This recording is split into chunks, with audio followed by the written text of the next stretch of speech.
กับทักทายสบายดีเด้อ FC วัดสุขุทุกคนว่าสิอยู่พังไทยและพังลาวเนาะวันนี้ก็น้องน้อยมาเฮียนเป็นยูทูบเบอร์บ่เป็นยูทูบเบอร์มาเฮียนเป็นยูทูบเบอร์เฮียนเพื่อสัมภาษณ์เจ้าสิมาสัมภาษณ์ได้บ่บัดแม่นแหละเฮามาสัมภาษณ์เจ้าแล้วบัดแต่ก็เจ้ามาสัมภาษณ์เฮาเนาะพี่น้องเนาะเลยเฮ็ดกินยังอ่ะนี่จะเบิ่งดูจะว่ามันยังจะเอาโธ่จะว่ายังนี่ต้มหอยก็ต้มหอยได้เมนูเด็ดแท้มื้อนี้เมนูเด็ดแม่นเลยของแซ่บพี่น้องเอ้ยกำลังสวัสดีเด้อสอนเพิ่นเป็นแน่ได้สั่งกล้องให้เลยได้พี่มานั่งเบิ่งพี่เพลงบ่สบายดีเด้อต้มหอยถ่ายผงมากแค่มากบ่จ้ะโอ้ภาพมึงแดงนี่ไปพี่น้องเอ้ยบ่นี่ต้มใหม่ก่อนเพราะว่ามันนั่นนะยกเลิกบ่ยกเลิกว่าอยากยกเลิกว่าซัดยกเลิกงานแต่งไปนำเจ้า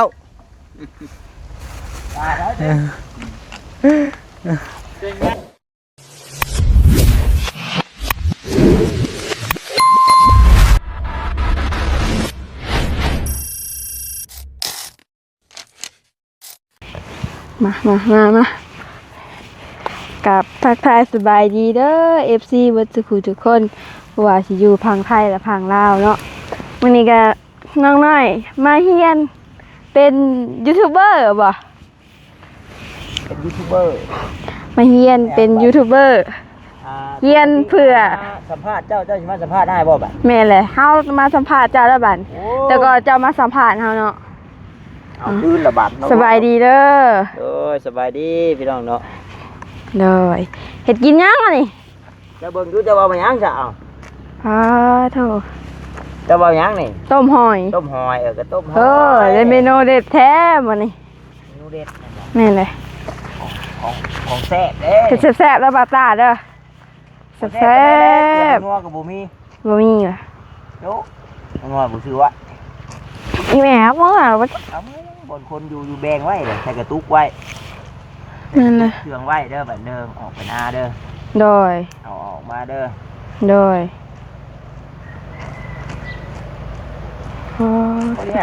คือน้ำหน่อยแฮะโอ้ยมันยังไม่ได้ออกหน่อยน้ำหอยออกนี่ก็กล้วยนี่เนาะแซ่บอยู่ว่ามีเกลือเป็นนัวใส่อ้าว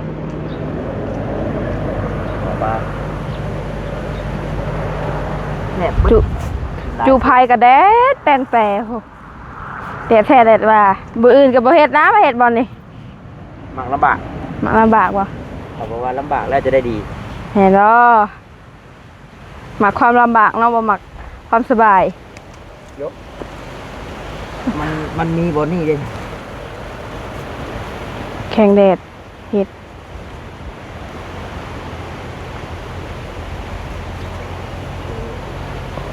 กินข้าวกินน้ำมาแล้วบ่นี่บ่ทันได้กินแล้วจะเฮ็ดกินดิบ่ทันได้กินเนาะอยากโยมีหยังต้อนอยู่บ่จ้ะก็บ่มีแล้วมีแต่ข้าวแล้วมีแต่ข้าวนี่เลยข้าวก็กิน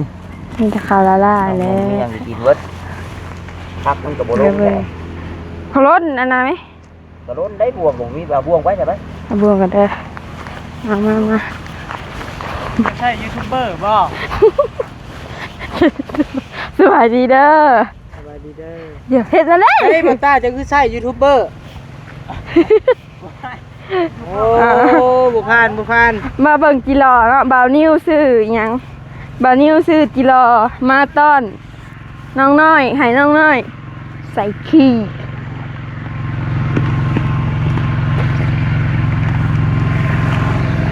ใส่แม่ค่ะเจ้าชื่ออะไรบ่าวนิ้ว8,000หมดเท่าไหร่80จักร้อยเลย200บ่พอซื้อแล้ว80,000 140ก็140มาใส่กี่กิโลใส่เลยบ่ เดี๋ยวใส่เลยแหละใส่แม่ใส่ หามุมกล้องใส่มาสิตั้งกล้องให้มายูทูบเบอร์มือใหม่ สวัสดีเด้อพี่น้องเอ้ยยูทูบเบอร์มือใหม่พี่น้องเอ้ยกำลัง สวัสดีเด้อ สอนเพิ่นเป็นแน่ได้สั่งช่องให้ เลย ใช้พี่มานั่งพี่มานั่งเบื้องพี่ มาให้จบที่ก่อนไปเลย เช้าลงไปมาไปให้หนึ่งมาเดินนำพี่น้องเอ้ยยูทูบเบอร์หน้าใหม่พี่น้องเอ้ยเนาะเพิ่นกำลังใส่ขี้พี่ด้วย ใส่จิโร่ให้พี่น้องเอ้ยเนาะแดดเราพบปะ แดดจนกล้องมืด เอาพี่น้องเนาะขอแกจะได้ถามว่าเบิ่งมาส้มเป็นตัวของคนขับ ทีมใช้ขี้นะ เหลือแต่ทิมใส่ขู่มาหน่อยเด้ มีปะ บ่หาทงยางก่อน หาของอย่างมะ ไอ้ตาเก็บทงยางฮะเนี่ย ยายให้ ใส่ขี่กิโลนะ หรือ ใส่ เดินทงยางเข่าฮะถอกทิมรถเข่าฮะ กระซักอะ ไอ้ตาถอกทิมในเข่านะแล้วทงยางให้มัน แต่จะทิมไม่ได้เอาไว้กินดี บ่แล้วเข่าจะชื่นนี่ผู้ โอ้ทิมแล้ว พึ่งออกว่าทงนะยูทูบเบอร์บ้านชายยี่รอแล้วบ้านนี่ ขี้ใส่ขี้ โอ้ยใส่ขี้คักแน่แท้ ไม่ใช่นี่ ใส่กิโลเพิ่นเอิ้นนะ ใช่จิเราไม่ใส่ขี้มัน รู้สึกว่าความจำโทรศัพท์เต็มไว้ช่วงนี้ ได้แต่32หัน3 ได้แต่19นี่ แต่กระเทียมจะลบถ่ายลบบ่ได้แต่คลิปน่ะ ได้39คลิปฮะ บ่แล้ว39นาทีได้แล้วก็ลบ30กว่านาทีนั้นถ่ายแล้วก็ตัดลงแล้วก็ลบทิ่มบ่ได้คลิปนั้นน่ะ บ่ อังบ่ได้เด้อ เพราะนั้นเฮายังว่าของเฮาอันนั้นเนาะ น้อยของอ้ายน้อยเฮ้ ไอ้ตาเจ้าเบิ่งขาวจนพูด ห้องแต่นอ้าวห้องไงนี่ กินเลยเอาบ่ เอาอยู่ จะเผาได้ลายห้างอยู่ได้ผูได้ตัวผูโอ้น่ะทางนั้นก็ข่าวพูด เจ้าแค่ก็ห้างอันนี้ก็มีอีกบ่ ดีเลย เอาเบิ่ง โอ้บ่ญาติได้เอากะ มันบ่ตอดบะ บ่แล้วเนาะ ใส่ก้อนนี้ ใส่บ่เป็นไอ้น่ะ แม่ญาติจะต้องมีโอ๊ตกูละ ไพ่จะไปใส่เบิร์ดนี่ใส่เบิร์ดนี่ก็ เย็นก็ ใส่ผู้เดียว ไอ้ลี่แล้วบ่กินที่หอย ว้าน่ะบ่แล้วคือละต้มขี้เหร่ บ้านี่ อะไรลืมว่าทางแปลนว่าสิเอาน้ เอาเจ้ากะโอ้จบเชื่อติ ำบ่แล้วปิดเอาเลย เอา ปิดแลนเอาเลยหักแลนเอาเลยเนาะ ยอมเลยเฮา บ้า เท่ากันเอิ้นเอาให้เราได้เป็นยูทูบเบอร์ ยูทูบเบอร์น้อย ขี้มันเหนียวเลยนะ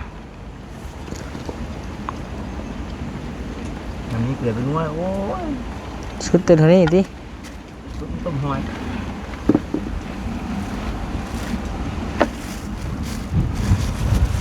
แต่ว่าจะคืนนึง2คืน แย่บ่เดี๋ยวนี้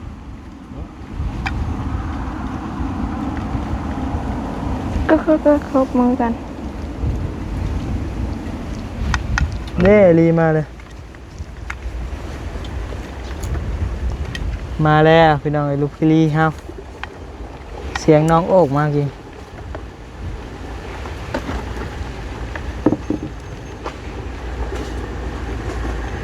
เฮาก็สิเปลี่ยนขี่รถใหญ่ก่อนน้ำมันลงแหละลิตร20,000นาลีบ่ไอ้ตา 28พูบ่ขี่ได้ยังแพงอยู่ถ้า20,000ก่อนจังสิขี่ ที่19บ่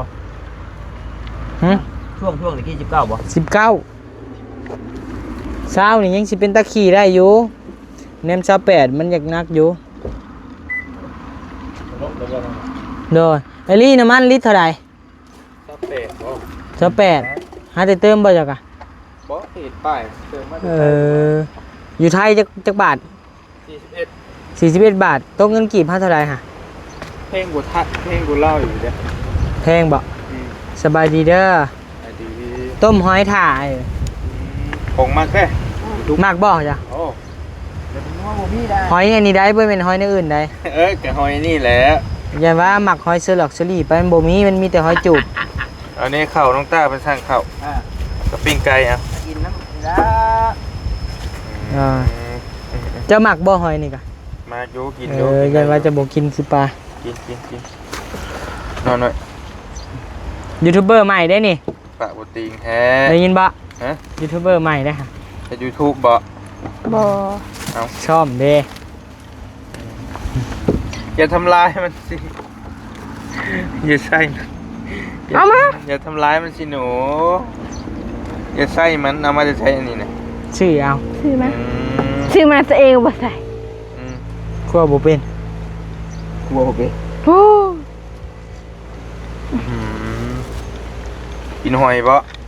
อืม มันน้ำแทงมาแล้วนี่ ปาตา ไม่เขียวมีอยู่เดี๋ยวเจ้าให้ นี่ยังขับอ้ายเอ้ย เป็นวัดบ่เสียงอะ ฮะ เป็นวัดบ่ บ่ปกติเลย บ่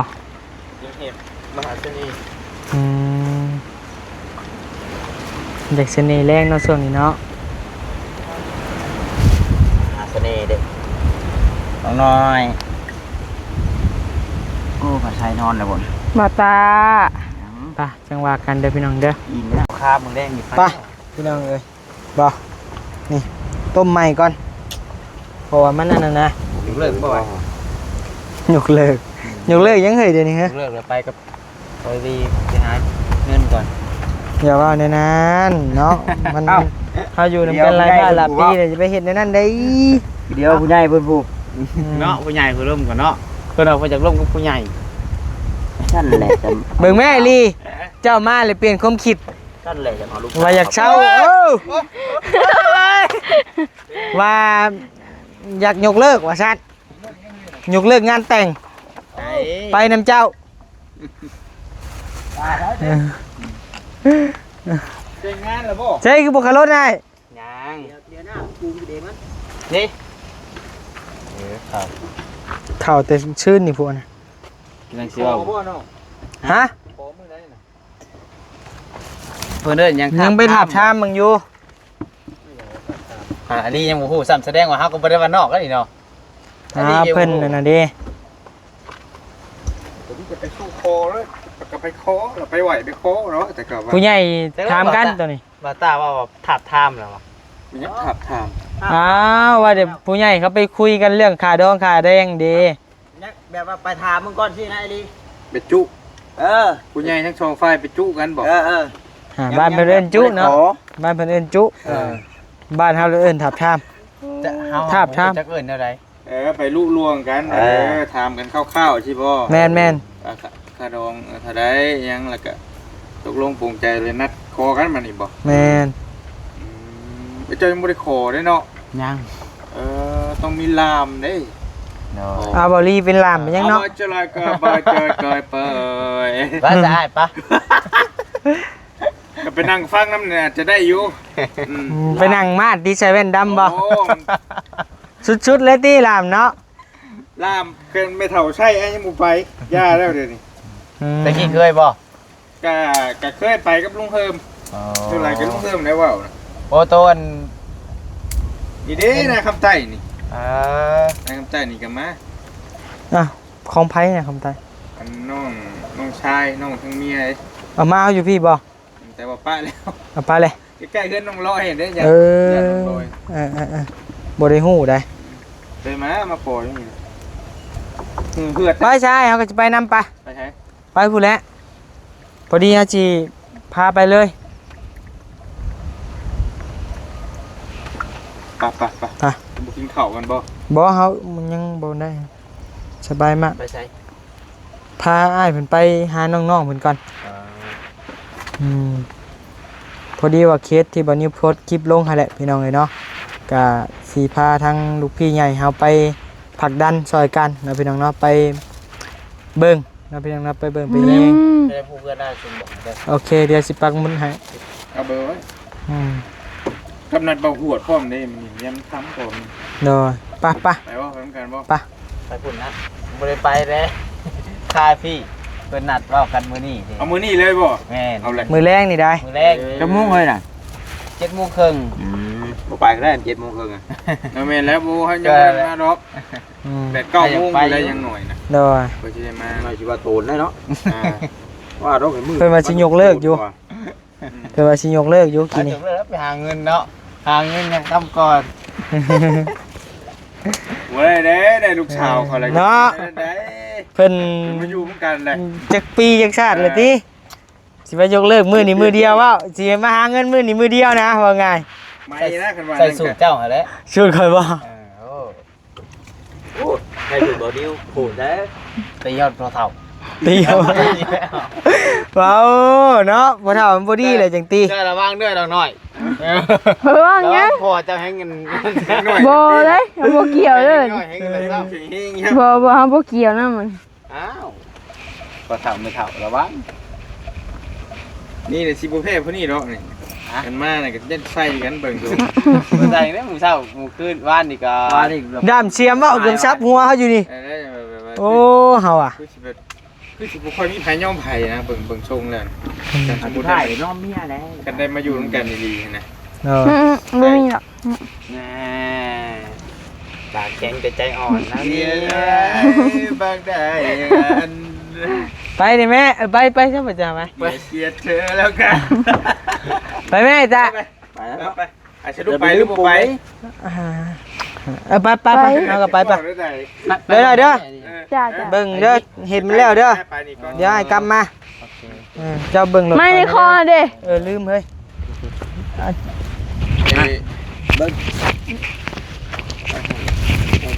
เด็กๆก็ ยังบ่ถ่ายพุ่นเฮาน่ะนี่ได้ เดี๋ยวสิพาอ้ายเพิ่นไปอันน่ะก่อนเด้อ เดี๋ยว ป้าพี่น้องป้า นี่ก็บ่ได้จะตามเข้าไปไม่ก็ได้ โดย จะได้ไหม ไปเพิ่น เฮ้ยมานั่งแอร์เย็นๆก่อนมื้อนี่สบายดากเลยเฮา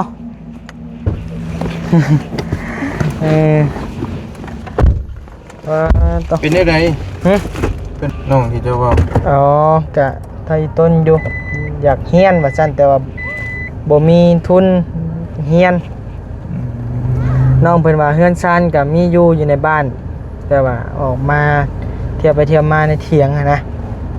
อยู่หน้าน้ำแน่แต่ว่าขาดเรือในเฮือนน่ะมีเท่าไหร่12 คนรวมทั้งแม่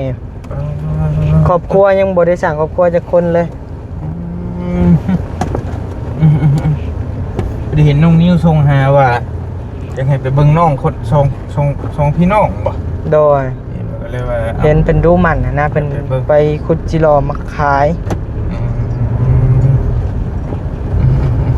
ก็เลยว่าเห็นแล้วก็อีต้นพี่น้องเนาะอยากพอสวยได้ทางได้ทางหนึ่งก็ยังดีนะพี่น้องเลยเนาะก็ลองไปเบิ่งน้ำกันนะพี่น้องเนาะพิจารณาเบิ่งน้ำกัน ไปซะนะ เนาะ อยู่ กับบริใกล้ดอกจังนะแพกพี่น้องเอ้ยเนาะกับบ้านติดกันเนาะไอ้ลี แม่นแล้ว ติดกันหาแต่เห็นครั้งแรกเขาก็ได้เห็นน้องเป็นมาขายนี่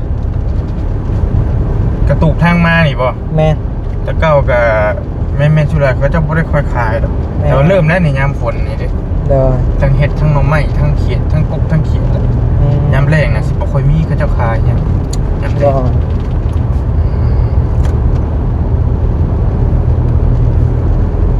ไอ้สิไปเบิ่งเป็น พี่น้อง ได้ เอ้ยเดินทาง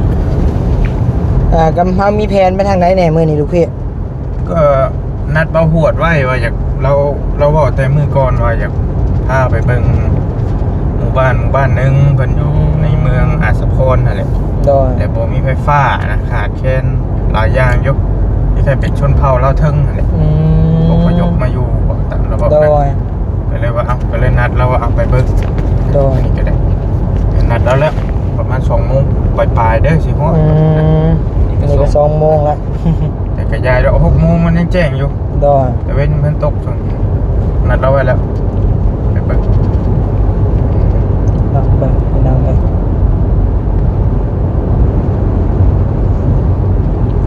สิฮอดได้นี่เนาะ ใกล้แล้วบ่ ไปพี่น้องเอ้ยทางบานิวสีขอโตลำลาเพียงสมีได้อพี่น้องเด้อเนาะจะได้เราเดี๋ยวพอกันใหม่เนาะสำหรับคลิปนี้ก็อยู่ดีไม่แห้งมาทุกคนทุกคนเด้อพี่น้องเด้อโดยสบายดี